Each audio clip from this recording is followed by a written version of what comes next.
Hi boys and girls, I hope you're well. I hope you're keeping safe. We looked at who is God in our first little series, and today we're going to look at another wee truth. You know, things were so perfect. The world was in a good place. People were happy, things were beautiful. But something happened. People are now very unhappy. There is hurt in the world, there's fighting in the world. There's just so much sadness today in our world. What has changed? Why is the world like this today? Well, the Bible tells us that there's a simple reason for this, that there's a simple answer for all of these problems in the world, and that's sin. That three-letter word, sin.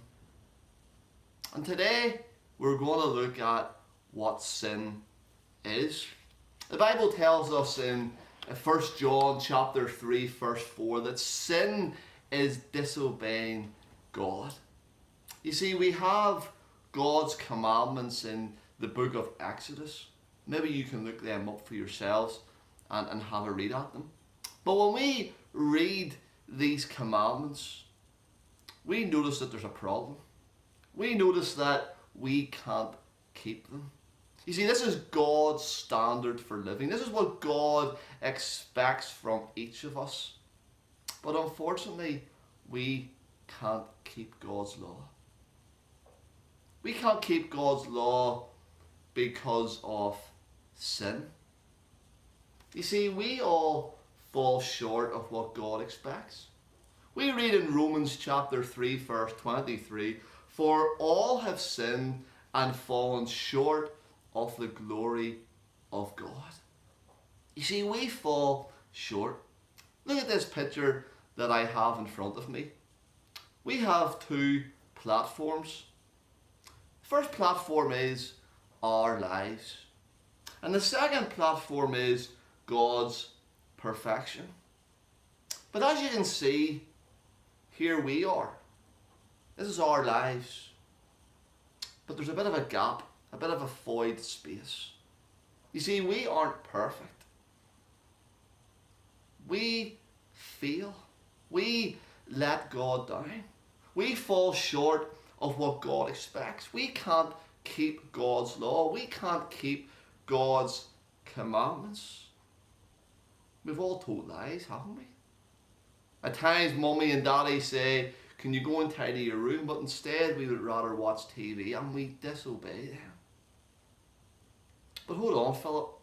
I've never murdered anybody. That might be true. But have you ever hated somebody? Have you ever really, really detested somebody, maybe in your school class?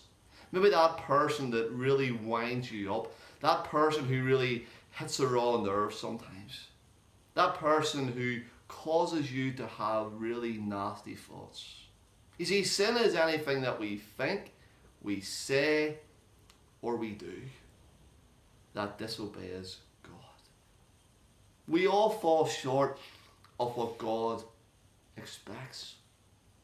But you see, sin has consequences. Just like when you disobey mum and dad at the house, they'll maybe tell you off. They'll maybe not give you treats. They'll maybe ground you, maybe take your pocket money off you. You see, being disobedient has its consequences. And sin has consequences with God. Because you see, sin separates us from God. We looked at who is God in our first series. God is holy. God is beautiful. God is perfect. And as I've already mentioned, we fall short of what God expects from us, because God's 10 commandments show us that God is perfect, that God is holy.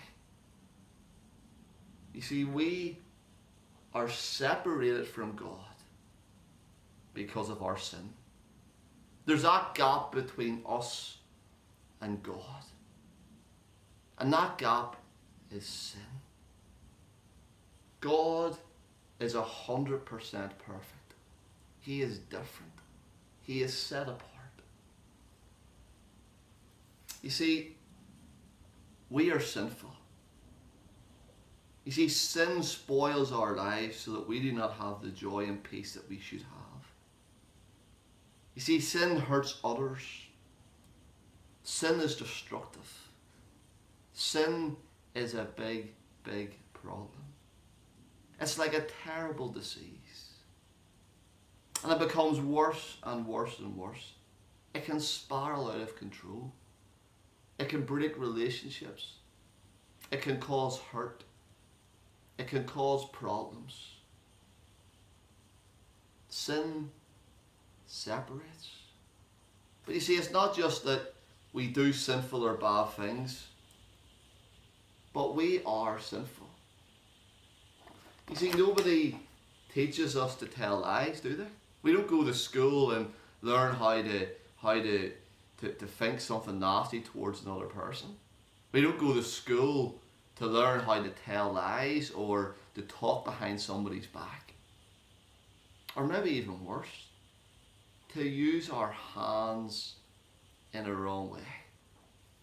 We all do sinful things. But you know, by not loving God is a sin. But you know, there's hope. Because Jesus can take away our sin. You see, I showed you the visual earlier on between our lives and God and the gap. But you see, Jesus bridges that gap. Because Jesus came into the world to die for you, boys and girls, and to die for me. To bring us back to God. Sin came into the world at the Garden of Eden. God didn't intend it to be this way.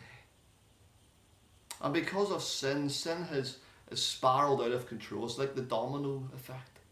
You push one domino and the next domino goes down, and so on and so forth. And that's what sin does. Sin has been passed down through the generations. And when we are children and when we grow up, we have a sinful nature. We want to go our own way. We don't want to go God's way. We want to go our own way. And we can be selfish at times, and we're not kind to others, and we cause hurt by what we say or what we do or what we think. But you see, there's hope. Because God sent his one and only Son into the world. You see, Jeremiah chapter 17 verse 9 says, "The heart is deceitful above all things and desperately wicked." That's why Jesus came. Jesus came to give us life. That's why God sent his one and only Son to die on a cross, because Jesus was the only person that could take away our sins. Nobody else can do it. Only Jesus. And today, boys and girls, will we realize that we have sin in our lives? Will we realize that we haven't always obeyed God? And will we ask Jesus to come into our lives? God's book is full of promises. Whoever calls on the name of the Lord shall be saved. That just means that if we realize that we have sin in our lives, if we realize that we have never come to Jesus and asked him into our lives, then we can go to God today. And we can ask him to save us. And we can ask him to forgive us. Here's the wonderful thing. God hates sin, but he loves you.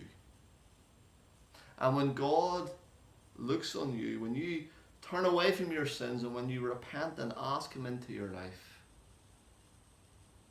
God no longer looks at your sin, boys and girls. He forgets about it. Because he looks at Jesus.